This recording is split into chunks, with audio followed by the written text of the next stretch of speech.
Bonjour. Oui, c'est vrai que j'ai toujours aimé faire la popote quotidiennement, mais ai-je le niveau d'un grand chef cuisinier? Nous allons voir ceci à travers cette nouvelle vidéo en reproduisant la recette d'un grand chef renommé mondialement, Gordon Ramsay.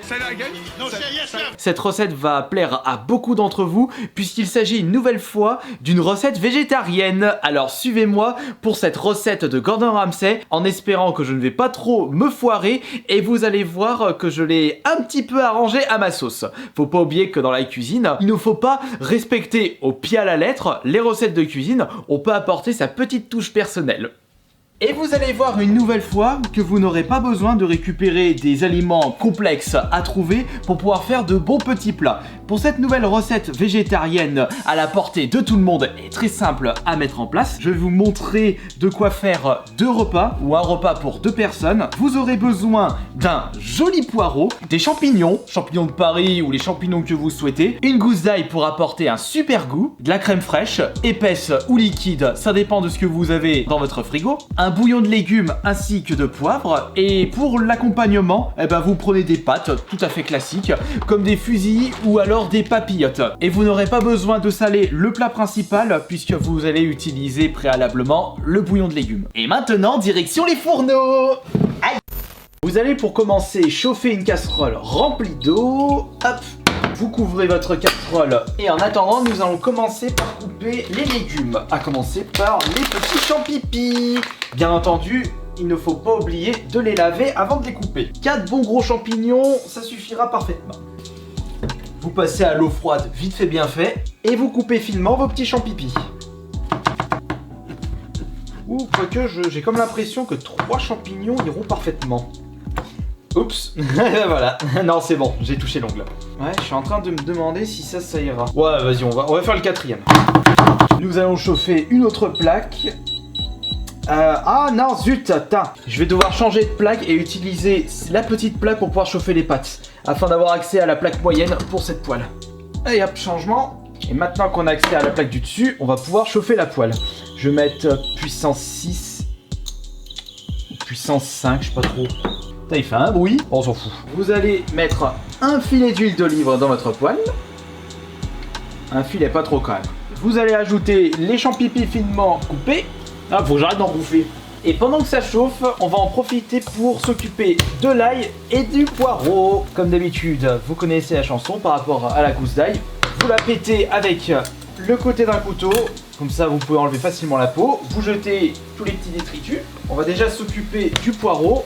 Vous coupez chaque côté du poireau. Hop là. Petite astuce pour pouvoir bien nettoyer le poireau.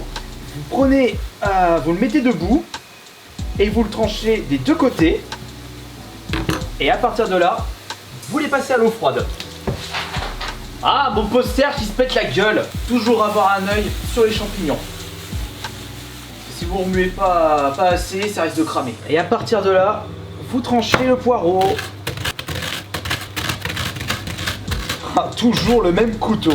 Poireau tranché. On s'occupe vite fait de la gousse d'ail. Parfait. Et on continue à remuer les champipis.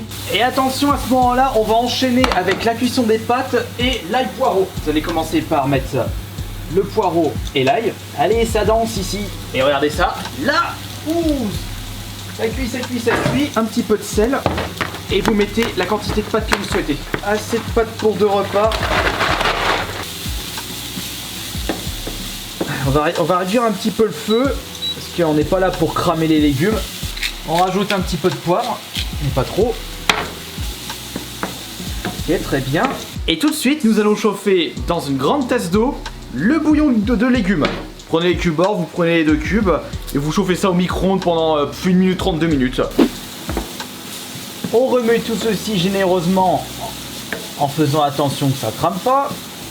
Déjà il y a des bonnes odeurs et ce sera très bon pour votre santé et pour votre transit. Mangez 5 fruits et légumes par jour. Mais en réalité, il faudrait consommer pour être en bonne santé 700 g de fruits et légumes, quelle que soit leur forme. Ça peut être sous forme solide, sous forme compote ou même en jus de fruits. Le petit bouillon est en train de fondre dans l'eau bouillante. On remue ça pour éviter d'avoir un gros morceau, c'est pas du tout agréable. Hop là, et vous l'intégrez directement dans votre poêle. On augmente un petit peu le feu et vous allez faire en sorte de réduire ce bouillon de légumes à peu près de moitié. Observez comment la sauce est en train de devenir nappante et c'est cette texture que nous recherchons actuellement. À ce moment-là, lorsque vous pensez que c'est à peu près réduit, vous allez rajouter votre crème fraîche, à peu près 10 centilitres. Donc pour ma petite brique, la moitié. Voilà.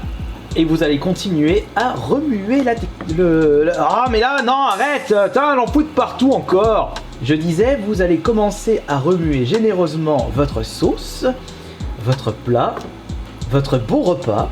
Vous réduisez un petit peu le feu et la recette est presque terminée. Vous allez juste laisser ceci cuire tranquillement à feu moyen en attendant que les pâtes terminent de cuire. Et lorsque vous aurez égoutté vos pâtes cuites, vous allez les intégrer directement dans votre poêle.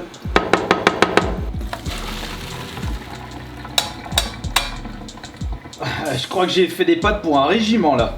Et vous allez intégrer les pâtes dans la sauce.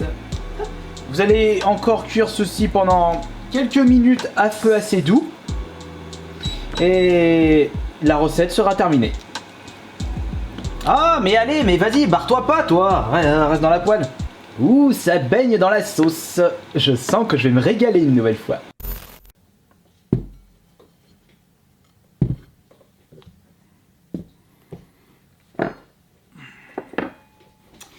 J'ai oublié une serviette. J'ai comme l'impression que ma sauce est un petit peu trop liquide. J'ai mis un petit peu trop d'eau en cuisant mon bouillon de légumes. Mais bon, après, si c'est bon pour le palais, c'est ça le principal. Alors attention, ai-je réussi cette recette de Gordon Ramsay? Attention, c'est chaud.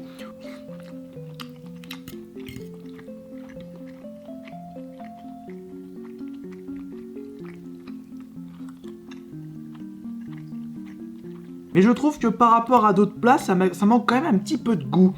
Peut-être pas assez de sel. Oh non, non, il y a le bouillon. C'est pas que c'est pas assez salé là. Donc peut-être une herbe à mettre en plus.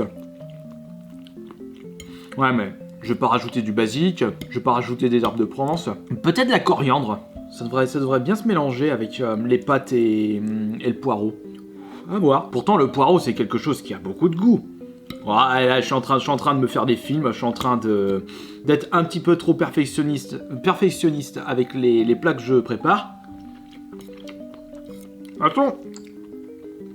Je me régale. Et l'avantage, c'est que je vous donne une nouvelle recette pour votre petit chez vous. Avec quelques champignons, un petit poireau, des pâtes, plus de la crème, sel, poivre, un peu d'huile d'olive. Vous pouvez vous faire un bon plat que vous n'avez jamais goûté auparavant. Ah, peut-être que ça manque un petit peu de croustillant comme un peu de pain, mais j'ai pas ce qu'il faut. Sauf que j'ai des biscottes. C'est toujours bien d'avoir un petit peu de croquant lorsqu'on consomme un bon plat. Et ça baigne dans la sauce. Hop, attendez. Un petit peu d'eau. Et on va terminer ce plat avec le petit dessert qui va faire plaisir au palais. Hop. Et pour ça, je me suis pris un petit gâteau de riz. Ouh, mais c'est très industriel ça, c'est pas bon pour la santé. Ah, faut bien se faire plaisir dans la vie. J'ai la bouche sucrée, je prends plus de plaisir à manger mon dessert. Il faudrait que je vous propose une recette du gâteau de riz maison. Je me souviens quand j'étais gosse que notre mère faisait beaucoup de gâteaux de riz et que mon frère et moi, on n'arrêtait pas de taper dedans. Du gâteau de riz maison. Ok, allez. Ainsi s'achève cette nouvelle recette de cuisine spéciale végétarien. Et j'espère que cela vous aura donné une nouvelle idée en plat cuisiné. Après, cela ne reste pas mon plat préféré. J'ai quand même une préférence pour les spaghettis à la sauce tomate et également la poutine. Mais après, ça, on a toujours des choix personnels, on a toujours des plats préférés. Mais au moins, si j'arrive à proposer de la diversité dans les plats que je cuisine, ça ne peut être que bon. Et je vous avais promis que j'allais vous proposer une recette pâtisserie dessert, comme par exemple une petite mousse au chocolat maison. Sur ce, Merci beaucoup, merci pour les likes et bon appétit.